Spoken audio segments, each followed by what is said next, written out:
Баршаңызға қайырлы күн, құрметті көрермендер. Бүгін сіздермен осындай өте дәмді болып шығатын, әрі жұмсақ болып дайындалатын осындай керемет бір пирогтың рецептісімен бөліспекпін.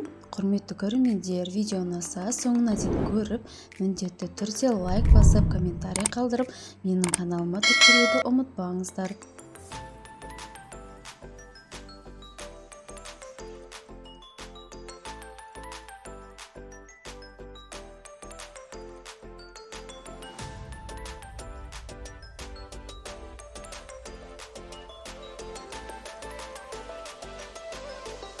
Ең алдымен керекті заттарымызды дайындап аламыз, және де құрғақ ыдысымызға жұмыртқамызды салып араластырамыз.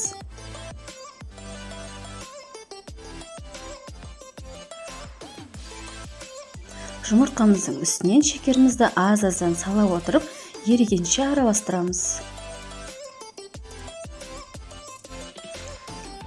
Және де бұл жерде майонезді де салып, жақсылап араластыратын боламыз.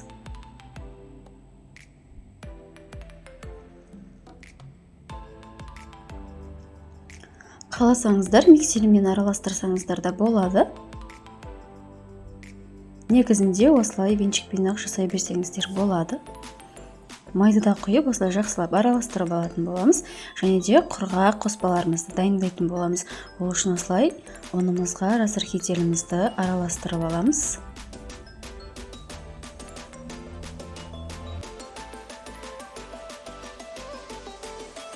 Міне осылай видеодағыдай аз-аздан елегімізге салып елейтін боламыз.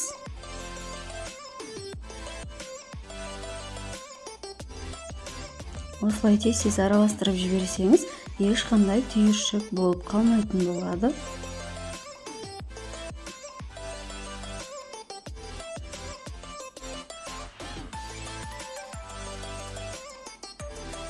Бұл жерде ұннан осылай бір жарым қасық шатынайтып алып қалатын боламыз.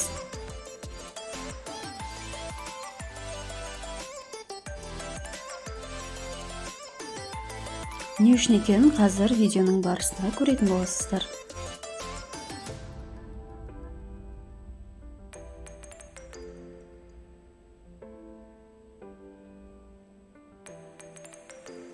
Міне осындай қою масса шығу керек.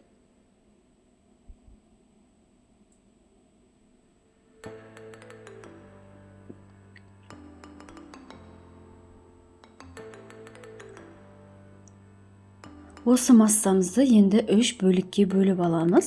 Егер көз мөлшерімен бөле алмайтын болсаңыздар, міндетті түрде 3 ыдысқа бірдей етіп бөліп алыңыздар.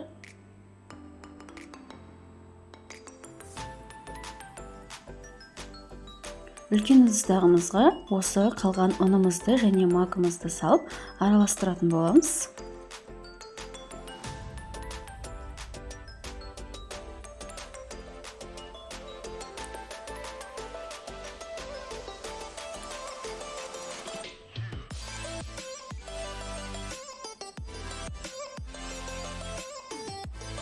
Алдын ала печкамызды қыздырып қоямыз. Және де бұл бөлек тұрған екінші тестамызға осылай какао салатын боламыз.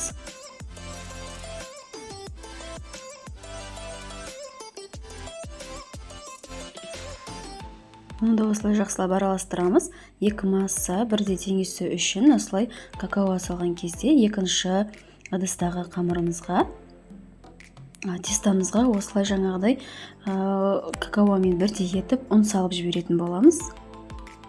Мен дайын массаларымызды осылай листімізге салып пісіріп алатын боламыз.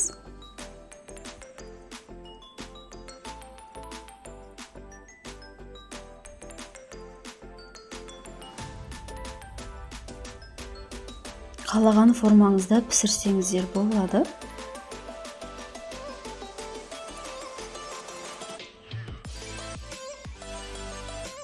Міне осылай қасықтың көмегімен жайып шығатын боламыз.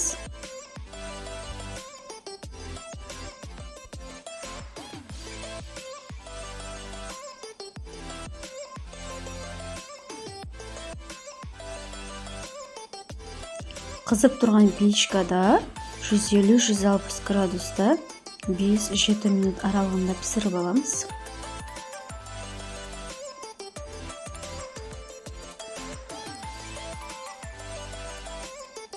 Міне дайын болып шықты. Осылай шпажканың немесе зубочистканың көмегімен осылай шаншып көрсеңіздер болады. Құрақ болып шығатын болса, ол таза піскен болып есептеледі.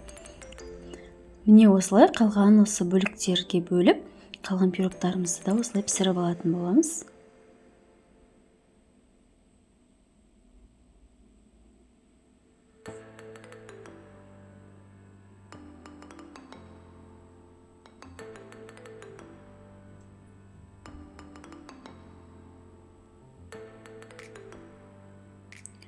Керекті формаңызбен осылай кесіп алсаңыздар болады. Бұл жерде 25 диаметрде шықты менде. Жанында қалған осындай артық корждарын бөлек ыдысқа салып қоямыз. Құрметті достар, барлық ингредиенттердің салмағын, массасын описание бөлімінде жазып қалдырдым. Міне екінші коржымыз да дайын болды. Оны да дәл осылай формамен кесіп аламыз.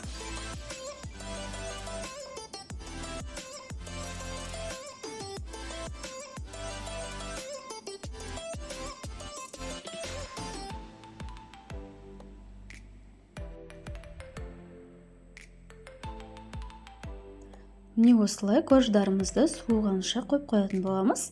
Бұл суығанша біз жанына себетін, бетіне себетін жаңағы корждарымыздың жанынан қалған осындай қалдықтарының барлығын қолымыздың көмегімен осылай үгітіп шығатын боламыз.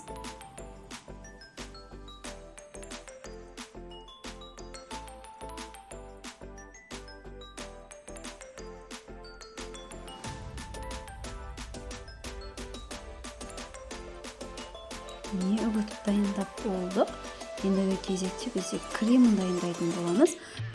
Ол үшін ең алдымен кремге керекті заттарымызды дайындап алатын боламыз. Бұл жерде сахарная пудра мен творожный сырымызды бірінші араластырып дайындап алатын боламыз.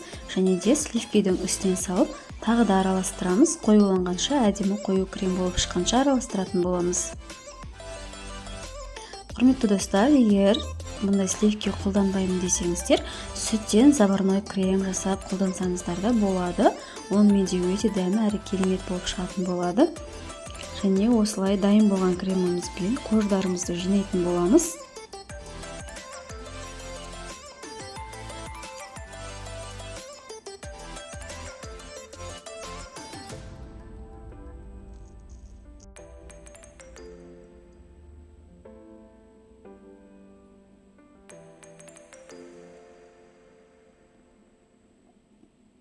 Міне осылай толықтай кремнің барлығын жан-жағына да жағып аламыз. Бір тегіс болуы міндетті емес. Бұл жерде крошка себетін боламыз. Яғни корждардың жанынан қалған артықтарын барлығын жаңағы езілгендерді осылай бетіне, жанына сүйіп шығатын боламыз. Құрметті достар, міндетті түрде жасап көріңіздер, өте дәмді болып шығады. Егер асығыс болсаңыз 2 сағатқа холодильникке қойып алсаңыз болады, немесе бір түнге қалдырсаңыз, одан да жұмсақ әрі дәмді болып шығатын болады. Міне осымен біздің пирогымыз дайын.